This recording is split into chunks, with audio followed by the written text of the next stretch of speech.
पवन जी, ये टकराव नहीं है। उत्तराखंड के सीएम ने अपने उत्तराखंड के हिसाब से फैसला कराया है और उत्तर प्रदेश के सीएम ने अपने उत्तर प्रदेश के हिसाब से फैसला करा है। और आपने एक बात देखी होगी कि जो वहां के डीजीपी अशोक कुमार हैं, उनका स्पष्ट बयान है कि अगर उत्तर प्रदेश में जहां भी गंगा जल की डिमांड होगी, हम टैंकरों से वहां गंगा जल भेज देंगे और वहां से कांवड़ अपने जल लेकर के भर करके अपनी यात्रा शुरू कर सकते हैं और अपने मंदिरों में यात्रा करा सकते हैं। टकराव नहीं है, दोनों की अपनी अपनी जिम्मेदारी अपने अपने स्टेट की है और दोनों ने अपने अपने स्टेट के हिसाब की जिम्मेदारी से लगा करके जो भी उन्होंने फैसला लिया, उन्होंने फैसला लिया है। अब क्योंकि मामला हाई कोर्ट ने संज्ञान में ले लिया है, इसलिए हाई कोर्ट का जो भी सुप्रीम कोर्ट ने, अनिल जी, सुप्रीम कोर्ट ने संज्ञान में लिया है, सुप्रीम कोर्ट ने संज्ञान में ले लिया है और सुप्रीम कोर्ट का जो भी फैसला होगा दोनों सरकारें मानेंगी।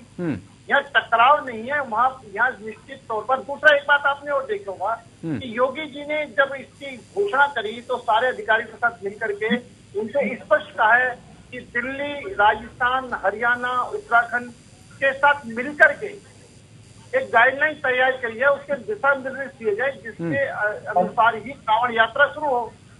और अगर आवश्यकता है तो आरटी-पीसीआर के टेस्ट की भी जरूरत है, तो आरटी-पीसीआर के टेस्ट भी कंपल्सरी करे जाए। निश्चित तौर पर चाहे योगी जी हो और चाहे तुम्हारे धामी जी हो, दोनों का एक बात उद्देश्य हमारे देश की जनता, हमारे प्रदेश की जनता, हमारे स्टेट की जनता सुरक्षित कैसे रहे, स्वस्थ कैसे रहे। अनिल जी, इस बात की जानकारी तो आपको भी होगी कि दोनों ही आपके योगी जी भी और धामी जी भी दोनों भी कमल के निशान पर चुन के आए हैं और अगर जो संसदीय कार्य में आपकी पार्टी का वेव जारी होता है तो आपका केंद्रीय नेतृत्व तो दोनों के बीच सामंजस्य बना सकता था। ये बात क्यों ना कही जाए कि टकराव की स्थिति नहीं बनेगी जब यूपी के लोग वहां पर उत्तराखंड के बॉर्डर पर पहुंचेंगे और वहां पर पहले से ही आपत्ति है, तो वहां की पुलिस क्यों नहीं रोकेगी? ये टकराव की स्थिति तो बनेगी। पवन जी, आपको मैं टकराव की स्थिति इसलिए नहीं बनेगी कि 25 जुलाई से पहले आपस में सारी बात करके दिशा निर्देश बन जाएंगे कि कहां से किस तरीके से कांवड़ यात्रा शुरू होगी, कहां से जल भरा जाएगा, कैसे भरा जाएगा।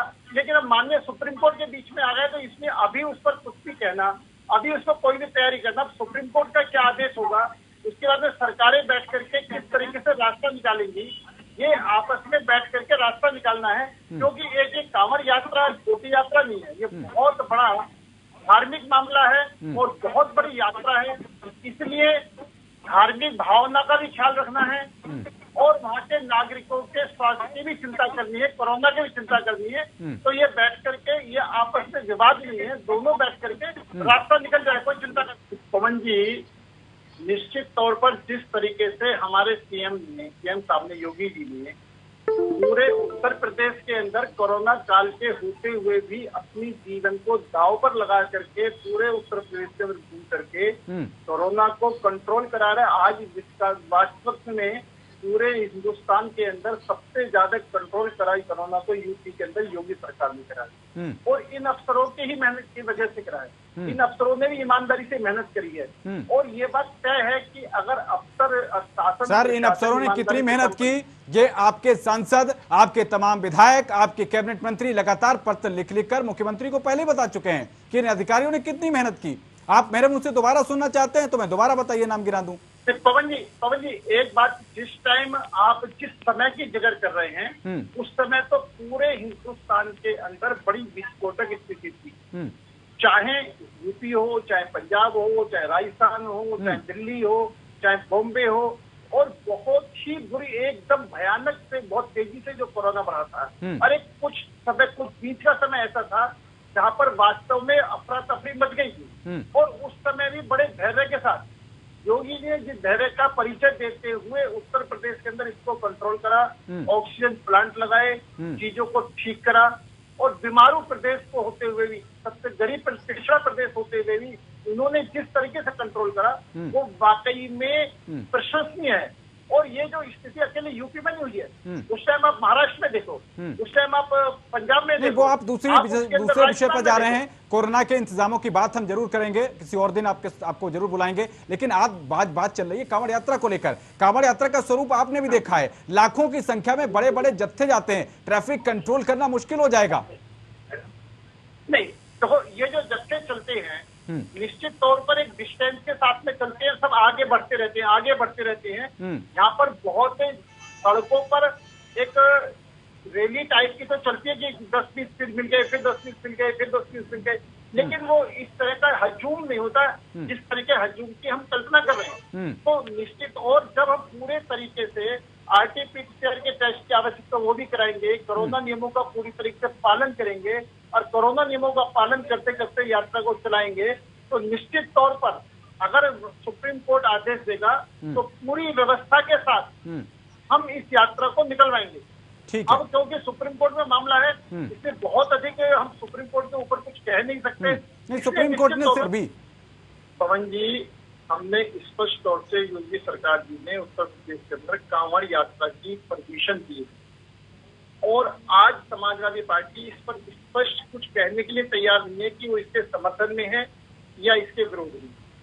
और जो बात मैं पूछने वाला था वही आपने अभी कही। भाई, हम यात्रा के विरोध में क्यों होंगे? समाजवादियों की सरकार के अंदर कांवड़ यात्रा नहीं निकली क्या? पवन जी एक सेकंड, अखिलेश जी ने सही मायनों में वैक्सीन के ऊपर जो भ्रम पैदा करा कि ये वैक्सीन बीजेपी की है, उन्होंने ना डॉक्टरों पर विश्वास करा, ना इंजीनियरों पर विश्वास करा, ना अपनी संस्थाओं पर विश्वास करा, और ना ये अब जैसे अभी चुनाव हुए तो ना पुलिस प्रशासन पर विश्वास है, जो कि निश्चित तौर पर ना ये हमारी फौज पर विश्वास करते हैं, ना सर्विलेंस टाइप पर विश्वास करते हैं, इनका किसी चीज में विश्वास नहीं है। और जबकि कायदा ये कहता है कि इनको जिम्मेदार विपक्षी जिम्मेदारी निभाते हुए सरकार के सही काम का समर्थन और सरकार के गलत काम का विरोध करना चाहिए, लेकिन बजाय इस बात के समर्थन विरोध करने के ये भ्रम की स्थिति यूपी में बना के रखना चाहते हैं।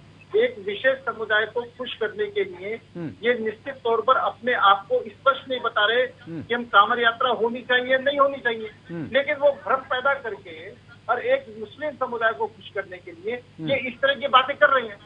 अब मैं ये बात कहना चाहता हूँ कि जितने भी धार्मिक कार्यक्रम है सब जो लगातार होने चाहिए। आप हिंदुओं के कार्यक्रमों पर भी रोक लगाने के लिए आप डबल स्टैंड को इस्तेमाल करते हैं। ठीक है पवन जी, समाजवादी पार्टी की आस्था देखी है निहत्ते राम भक्तों पर, अयोध्या से लौटने वालों पर गोली चलवाना। इनकी देखिए कि बोरियों में लाशों को बांध करके यमुना सतलुज नदी में वहां की जो नदियां बहती थी उसमें फेंकना। इनकी आस्था देखी है कि जिस टाइम मुलायम सिंह यादव कहते मुस्लिम यादव एक हो जाओ, एक होकर के जो ये सारी तुष्टिकरण की बात करते हैं और उसके बाद में यहाँ पर बैठकर लंबी चौड़ी बातें करते हैं। निश्चित तौर पर इन्होंने चाहे कोई भी विषय हुआ हमेशा सांप्रदायिक बातें इन्होंने करी हैं। हमेशा मुस्लिमों को इकट्ठे हो जाओ, इकट्ठे हो जाओ, हिंदू खिलाफ इकट्ठे हो जाओ, हमेशा इन्होंने ये बात कही है। तो अनिल जी ये स्पष्ट है, अनिल जी फिर ये एजेंडा आपका स्पष्ट हो जाता है कि आप भी अब मुस्लिम तुष्टीकरण के बदले में आप अब हिंदुओं का तुष्टीकरण करेंगे। आपकी भी लाइन बिल्कुल क्लियर हो रही है, वही राम मंदिर। और इसीलिए कांवड़ यात्रा पर आपका जो मैंने सवाल उठाया कि कांवड़ यात्रा का आपका एक सियासी इनपुट भी है। पवन जी हम सफाई वाले काम नहीं करते, एयर कंडीशन में बैठ के जनता बाहर अरे यार आप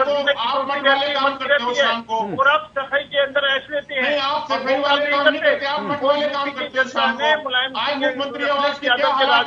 और मुलायम सिंह के राज को देखा है और निश्चित तौर पर जिस तरह की गुंडागर्दी, जिस तरह का अव्यवस्था ये पंचायत के चुनाव में देख लिया लोगों ने, ये पंचायत के चुनाव में देख लिया। ठीक है अनिल जी आपके आरोप रविंदर जी से पूछना चाहता हूँ, तो हर बात में आरएसएस को घसीटना। आरएसएस तो राजनीतिक दल नहीं है, राजनीतिक दल बीजेपी है। आप बीजेपी के सामने बात करें। दूसरी बात क्या है कि अगर बीजेपी इतनी खराब है तो अखिलेश यादव के परिवार के लोग बीजेपी क्यों ज्वाइन कर रहे हैं? अखिलेश यादव के परिवार के लोग ही बीजेपी समाजवादी पार्टी छोड़कर बीजेपी में क्यों आना चाहते हैं? इनको ये पता है कि जो वहाँ के लोग हैं इनके दम घुट रहा है, इनकी तानाशाही से, इनकी गुंडागर्दी से, और ये अपने बात को छिपाने के लिए, अपनी गलती को छिपाने के लिए दूसरों पर आरोप बन रहे हैं।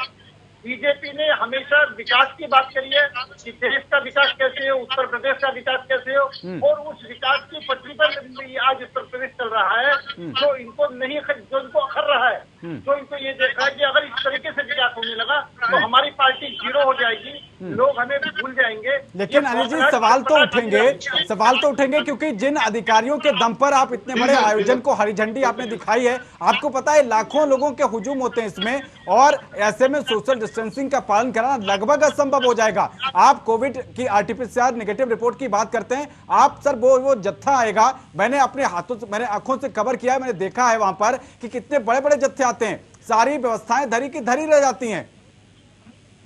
पवन जी बिल्कुल आप जो बात कह रहे हो, मैं भी उत्तर प्रदेश में ही हूँ, मैं भी हर साल भंडारे लगाता हूँ, हर साल वहाँ पर आते हैं। लेकिन मैंने आपको जो कहा है कि 10-10, 20-20, 5-5, 7-7 लोगों का जत्था चलता है और वो कुछ ना कुछ डिफरेंस से फासले से चलता है। वो 10 मीटर का फासला हो सकता है, 20 मीटर हो सकता है, 50 मीटर हो सकता है, 100 मीटर हो सकता है। ये फासले से लोग चलते हैं और निश्चित तौर पर उनको ये भी तय होता है कि हमें अगले पड़ाव कहाँ डालना है, अगला पड़ाव कहाँ डालना है। जगह जगह पर भंडारे लगते हैं, लोग जगह जगह पर अलग अलग स्थानों पर रुकते हैं, कहीं वो बिल्कुल यात्रा पूरी तरीके से शिवमय हो जाती है। लेकिन वो रेला नहीं है, वो सही मायनों में धार्मिक यात्रा है और वो बड़े आराम से सब नियमों का पालन करते हुए, कोरोना के साथ साथ उनके अपने भी जो नियम है उन सब नियमों का पालन करते हुए भोले जो है अपने चलते हैं। इसलिए सरकार सारी व्यवस्था करेगी और अगर सुप्रीम कोर्ट का कोई भी ऐसा आदेश नहीं आया तो हम यात्रा को निकालेंगे, सही तरीके से निकालेंगे और यात्रा पूरी होगी। हो रही है और गेंद अब जो है वो सुप्रीम कोर्ट के पाले में है। अब इस पर क्या कुछ निर्णय होता है ये देखने वाली बात होगी। टीवी 100 की नजर लगातार इस पर रहेगी। फिलहाल इस पेशकश में इतना ही। देश और दुनिया की तमाम खास खबरों के लिए बने रहिए टीवी 100 के साथ।